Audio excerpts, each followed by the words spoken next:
हाँ जी बेटा, वाहिगुरू जी का खालसा वाहिगुरू जी की फतेह। So now we are going to do next exception. ठीक है बेटा। सो पीरियड 2 दे एलिमेंट्स देखो, lithium, beryllium, boron, carbon, nitrogen, oxygen, fluorine, neon. बेटा along the period you know that atomic radius decreases. This is the symbol for decreasing order. Clear? So बेटा की होना चाहिए, नियॉन का सब तो ज़्यादा सानू दिखण नूं मिलदा है। होना तो इस तरह चाहिए सी कि नियॉन का सब तो घट होना चाहिए सी, क्योंकि सानू पता है along the period electron same shall च एंटर करते हैं, न्यूक्लियस च भी प्रोटोन ऐड हो रहे होंगे हैं, सो फोर्स ऑफ अट्रैक्शन बढ़ जाती है, शैल जो बाहर वाला वो न्यूक्लियस के नेड़े आना चाहिए। बट एक्सैप्शन की आ रही है भी नियॉन का जोड़ा साइज़ है स्मॉलेस्ट नहीं आ रहा, वो इन्होंने सारिया तो लार्जेस्ट आ रहा है। ठीक है। Then lithium, beryllium, boron, carbon, nitrogen, oxygen, fluorine आ रहा। सो नियॉन का बेटा असी पहला भी किया होया कि नोबल गैसेस के केसिस असी केड़ा रेडियस कंसीडर करते हैं, we consider van der Waals radius. So neon has exceptionally high radius. Clear. Next exception is of period 3। So बेटा देखो, सोडियम, मैग्नीशियम, एलुमीनियम वाला सब तो ज़्यादा आर्गन का आ रहा है साइज़ नोबल गैस के करके। ठीक है। सो बाकी जो ऑर्डर थानू पता ही है। नैक्सट है बेटा डी ब्लॉक दी एक्सैप्शनस। सो डी ब्लॉक के असीं जो scandium, titanium, vanadium, chromium, manganese, iron, cobalt, निकल, कॉपर ते जिंक 21 to 30 तक कंसीडर करते हैं, तो इधर नूं एटॉमिक रेडियस जिहड़ा वो की करदा डिक्रीज़ होना चाहिए। ठीक है। तो एक्सैप्शन तो जी बेटा ये है कि रियलिटी दे विच है ना की हुंदा होना ये चाहिए सी, बट रियलिटी विच की हुंदा है देखो 21 तो 23 तक एटॉमिक रेडियस घटदा, फिर 24 तो 27 तक एटॉमिक रेडियस लगभग कॉन्सटेंट रहिंदा, फिर 28 तो 30 तक एटॉमिक रेडियस इनक्रीज़ करता है। स्कैंडियम की आप कॉन्फिगरेशन देखिए, साडे कोल ये आउंदी है 1s2 2s2 2p6 3s2 3p6 4s2 3d1। ठीक है। सानू पता स्कैंडियम की D1 आती है, D2 D3 ये भी D5 आती है, क्योंकि एक्सैप्शनल है केस। कॉपर का भी एक्सैप्शनल है, D10 आती है ना बार वाली कॉन्फिगरेशन। सो एग्जाम्पल ये है बेटा, असीं आ वाली D के 5 ऑर्बिटल्स असीं ड्रॉ किए हैं, तिन्ना विच एक दिता, इत्थे 5 विच एक दिता है ना। As number of electron increases, electron repulsion increases. ज्यों ज्यों बेटा नंबर ऑफ इलैक्ट्रॉन बढ़ते जाते हैं, इलैक्ट्रॉन की आपस में ही, क्योंकि एक शैल के ऐड हो रहे ना, एक शैल च एंटर होने के करके इलैक्ट्रॉन की आपस में रिपल्शन जी वो भी बढ़ जाती है। रिपल्शन बदन हम देखो इलैक्ट्रॉन एक दूजे में धक रहा है, इट मीनस साइज़ बढ़ रहा, साइज़ जो ऑबवियसली इनक्रीज़ करेगा। D1 D2 D3 इलैक्ट्रॉन घट है, रिपल्शनस घट होणगियां, एटॉमिक रेडियस बढ़न दे नाल, एटॉमिक नंबर बढ़न दे नाल अलॉन्ग द पीरियड इत्थे इन्हां तिन्हां दे केस से एटॉमिक रेडियस घटेगा, पता लग गया। बट अगले 4 एलीमेंट्स कंसीडर करिए, D5 D5 D6 D7। ठीक है। सो इन्हां केस दे विच इलैक्ट्रॉन रिपल्शन तो ज़्यादा है, क्योंकि इलैक्ट्रॉन नंबर ऑफ इलैक्ट्रॉन बढ़ गए हैं, एटॉमिक रेडियस बढ़ेगा, न्यूक्लियर चार्ज भी बढ़ रहा है, क्योंकि due to increase in atomic number atomic radius घटेगा। सो 2 फैक्टर्स बेटा इत्थे कंसीडर करांगे आपां, एटॉमिक रेडियस वधन वाला भी घटन वाला भी। घटना क्यों चाहिए, क्योंकि न्यूक्लियर चार्ज इंक्रीज़ कर रहा है। वधना क्यों चाहिए, क्योंकि नंबर ऑफ इलैक्ट्रॉन बढ़ रहे हैं, इलैक्ट्रॉन रिपल्शनस वधिया चाहिए। सो ये दोनों फैक्टर्स बेटा दोनों अपोजिट फैक्टर्स है, दोनों लगभग इक्वल है, तो इस करके रिजल्ट साढ़े को कॉन्सटेंट ही आता, साइज़ कॉन्सटेंट रहता। अगले चलिए बेटा लास्ट वाले 3, निकल, कॉपर तो जिंक, इन्हों की लिख ली कॉन्फिगरेशन। इलैक्ट्रॉन रिपल्शन फैक्टर बेटा इतने ज़्यादा न्यूक्लियर चार्ज वाले फैक्टर नालों, क्योंकि नंबर ऑफ इलैक्ट्रॉन, क्योंकि शैल देखो एक विच ही 10 इलैक्ट्रॉन आ रहे, 8 इलैक्ट्रॉन आ रहे, सो इतने एटॉमिक रेडियस इंक्रीज़ करें। क्लीयर बेटा।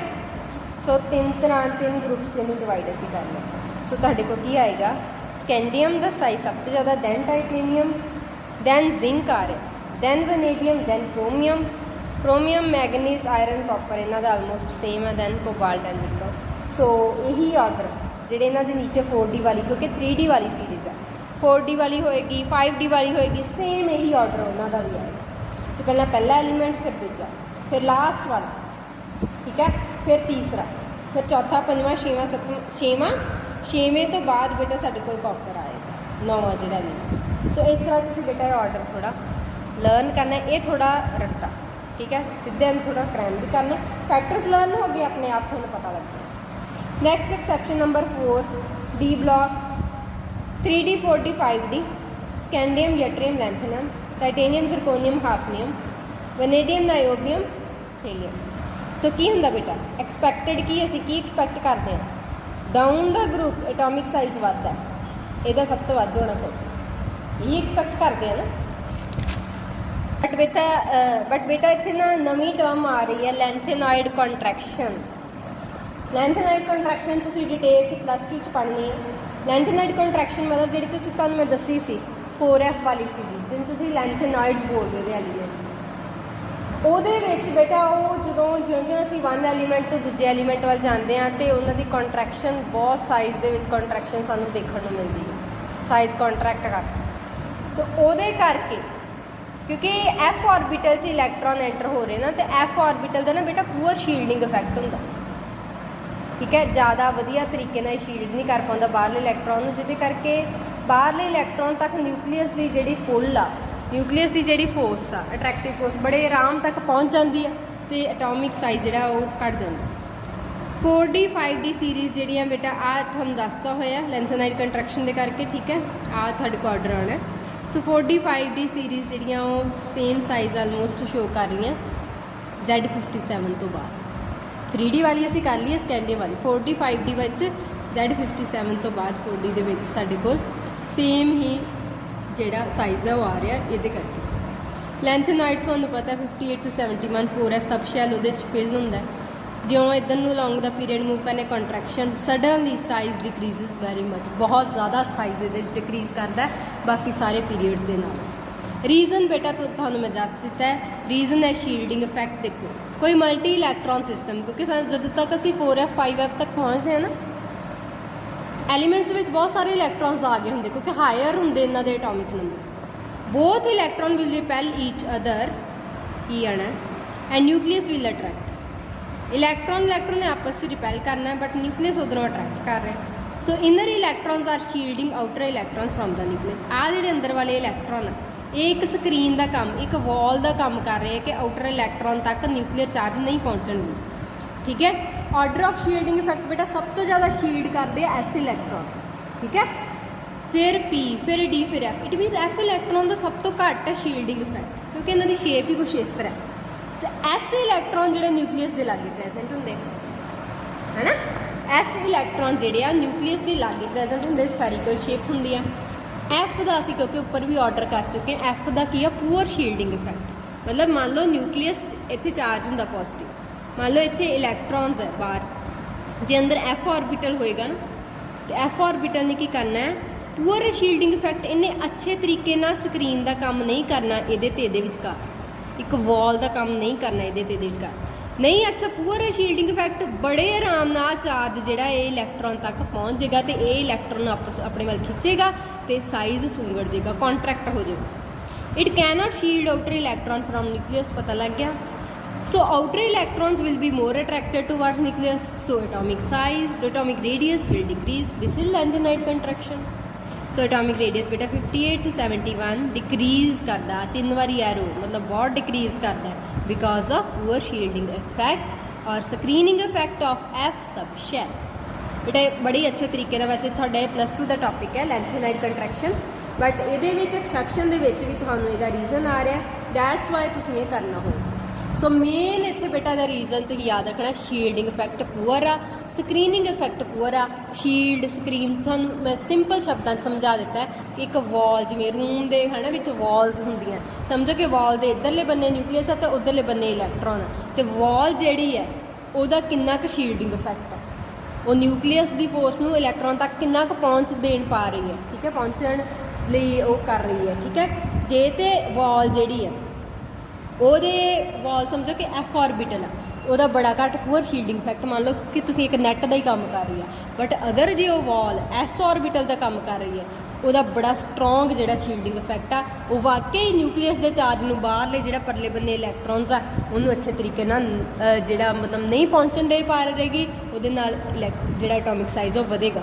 ਪਰ ਐਫ ਆਰਬਿਟਲ ਦਾ ਪੂਰ ਸ਼ੀਲਡਿੰਗ ਇਫੈਕਟ ਹੈ, ਇਸ ਕਰਕੇ ਬੜੀ ਆਰਾਮ ਨਾਲ ਨਿਊਕਲੀਅਰ ਚਾਰਜ ਉੱਤੇ ਤੱਕ ਪਹੁੰਚ ਜਾਂਦਾ ਬਾਹਰਲੇ ਇਲੈਕਟ੍ਰੋਨ ਤੱਕ, ਉਹ ਉਹਨਾਂ ਨੂੰ ਅਟਰੈਕਟ ਕਰ ਲੈਂਦਾ, ਸਾਈਜ਼ ਕੰਟਰੈਕਟ ਹੋ ਜਾਂਦਾ, ਲੈਂਥਨਾਈਟ ਕੰਟਰੈਕਸ਼ਨ। ਨੈਕਸਟ ਬੇਟਾ fourth point, fourth type of radius हम गल करन जा रहे हैं, दैट इज़ आयोनिक रेडियस। बेटा देखो मैटल जो इलैक्ट्रॉन लूज करता कैटाइन बनाता, सो मैटल जो इलैक्ट्रॉन गेन करता की करता, सॉरी कोई भी एलीमेंट, वैसे मैटल लूज करते हैं, नॉन मैटल साढ़े को गेन करते। एम इतने कोई भी एलीमेंट, एम का मतलब मैटल नहीं है, ठीक है। सो कोई भी एलीमेंट इलैक्ट्रॉन गेन करे अनाइन बन गया। सो एक न्यूट्रल हो गया, पॉजिटिव हो गया, नैगेटिव हो गया। ਇਹਦੇ 'ਚ ਸਪੋਜ਼ ਕਰੋ ਨਿਊਟਰਲ 'ਚ 11 ਇਲੈਕਟ੍ਰੋਨ ਸੀ, ਇੱਕ ਬਾਹਰ ਕੱਢਤਾ ਕਟਾਇਨ ਬਣ ਕੇ 10 ਰਹਿ ਗਏ, ਇੱਕ ਗੇਨ ਕਰ ਲਿਆ ਅਨਾਇਨ ਬਣ ਗਿਆ 12 ਹੋ ਗਏ। ਬਟ ਪ੍ਰੋਟੋਨ ਤਾਂ ਬੇਟਾ ਤਿੰਨਾਂ 'ਚ ਸੇਮ ਆ, ਪ੍ਰੋਟੋਨ ਤਾਂ ਵਧੇ ਘਟੇ ਨਹੀਂ, ਪ੍ਰੋਟੋਨ ਤਾਂ ਨਿਊਕਲੀਅਸ 'ਚ ਹੈ, ਇਲੈਕਟ੍ਰੋਨ ਰਿਮੂਵ ਹੋ ਰਿਹਾ, ਗੇਨ ਹੋ ਰਿਹਾ, ਲੂਜ਼ ਹੋ ਰਿਹਾ, ਠੀਕ ਹੈ, ਬਟ ਪ੍ਰੋਟੋਨ ਆਰ ਸੇਮ। ਤੇ ਕੀ ਹੋਣਾ ਚਾਹੀਦਾ ਬੇਟਾ ਇਸ ਹਿਸਾਬ ਨਾਲ, ਪ੍ਰੋਟੋਨ 11 ਇਲੈਕਟ੍ਰੋਨ ਖਿੱਚ ਰਹੇ ਆ, 11 ਪ੍ਰੋਟੋਨ 10 ਇਲੈਕਟ੍ਰੋਨ ਖਿੱਚ ਰਹੇ, ਨੈਗੇਟਿਵ ਚਾਰਜ ਘੱਟ ਹੈ, 11 प्रोटॉन 12 इलैक्ट्रॉन खिंच रहे, कितने सबसे ज़्यादा प्रोटॉन फोर्स लाउंगे, मीनस कटाइन दे जो कटाइन होएगा ना एम पॉजिटिव का साइज सब तो छोटा होएगा, है ना, क्योंकि उस इलैक्ट्रॉन्स घट है बट पॉजिटिव चार्ज ज़्यादा है। पॉजिटिव मान लो थोड़े च ना टग ऑफ वार कराई जा रही है, बड़ियाँ तगड़ियाँ दोनों टीम्स है, एक पासे मैं 10 खिलाड़ी देते, दूजे पासे मैं 11 देते, उधर भी उन्ने तगड़े उधर भी उन्ने तगड़े, पर उधर 11 वाले ਜਿਹੜੇ स्ट्रोंग है, 11 वाले 10 वाले ਨੂੰ खिंच ਲੈਣਗੇ। यही काम ਇੱਥੇ ਹੋਣਾ है, 11 प्रोटॉन न्यूक्लियस से बाहर 10 इलैक्ट्रॉन ਉਹ ਸ਼ੈਲ ਨੂੰ ਆਪਣੇ ਵੱਲ ਜ਼ਿਆਦਾ ਖਿੱਚ ਲੇਗਾ, बट ਇੱਥੇ 11 प्रोटॉन है 11 इलैक्ट्रॉन्स है, बराबर ਦਾ ਕੰਮ ਵਿਚਕਾਰ ਆ ਜਾਏਗਾ ਕੰਮ ਇਹਦਾ ਰੇਡੀਅਸ, बट 11 प्रोटॉन 12 इलैक्ट्रॉन ਜ਼ਿਆਦਾ, ਇੱਧਰ ਨੂੰ ਰੱਸਾ ਚੱਲ ਜਾਏਗਾ, ਇਟ ਮੀਨਸ ਇਹ ਸ਼ੈਲ ਬਾਹਰ ਵੱਲ ਸਾਈਜ਼ ਜ਼ਿਆਦਾ। क्लियर बेटा। सो नेक्स्ट है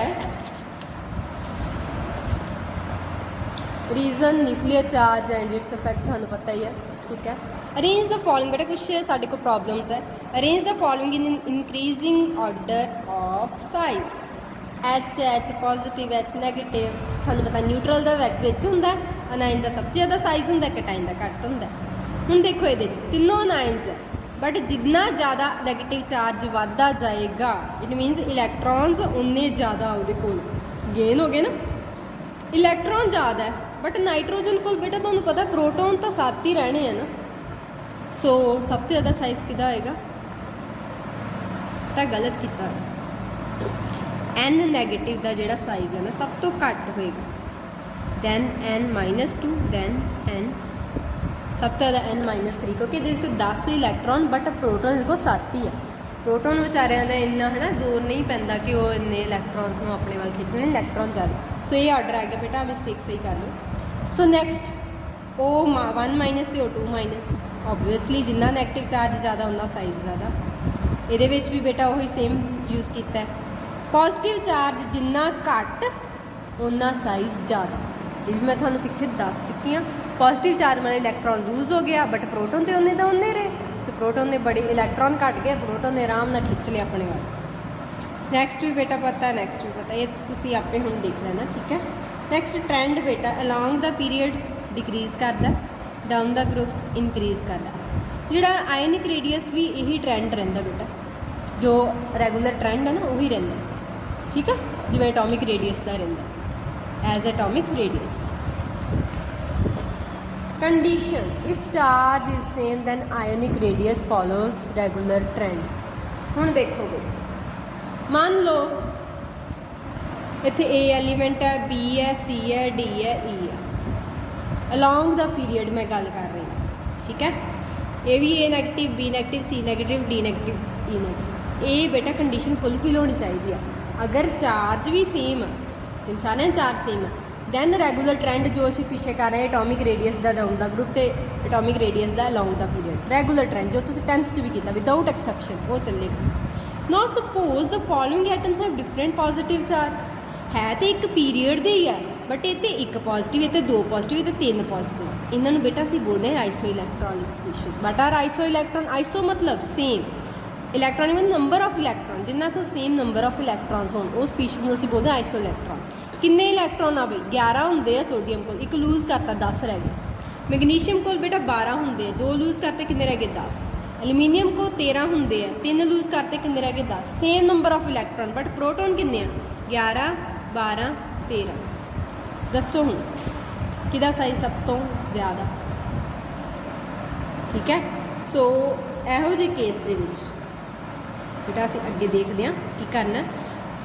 जिवें एग्जाम्पल देखो आ चैक कर लिया ऑक्सीजन नाइट्रोजन फ्लोरीन। हुण इहदे विच बेटा उन्होंने नैगेटिव चार्ज भी देता, पॉजिटिव भी देता, चार्ज भी डिफरेंट देता। बट एक चीज़ देखो सारियां आइसो इलैक्ट्रॉनिक स्पीशीज़ है। 10 इलैक्ट्रॉन क्योंकि ऑक्सीजन को 8 होंगे है ना, 2 गेन कर ले। नाइट्रोजन को 7 होंगे 3 गेन कर ले। फ्लोरीन को 9 होंगे 1 गेन कर लिया। सोडियम को 11 होंगे 1 लूज करता। मैगनीशियम को 12 होंगे 2 लूज करते है ना। ये पीरीयड 2 दे तीनों, ये पीरीयड 3 दे। सारिਆਂ ਦੇ इलैक्ट्रॉन लिख ले 10 10। ओके जी, सारिਆਂ ਦੇ एटॉमिक नंबर लिख ले 8 7 9 11 12। ठीक है जी। रूल देखो बेटा, size is inversely proportional to atomic number. No need to see group और period in case of isoelectronic species. बेटा पीरियड डिफरेंट आ रहा है ਜਾਂ ग्रुप डिफरेंट आवे कोई चक्कर नहीं।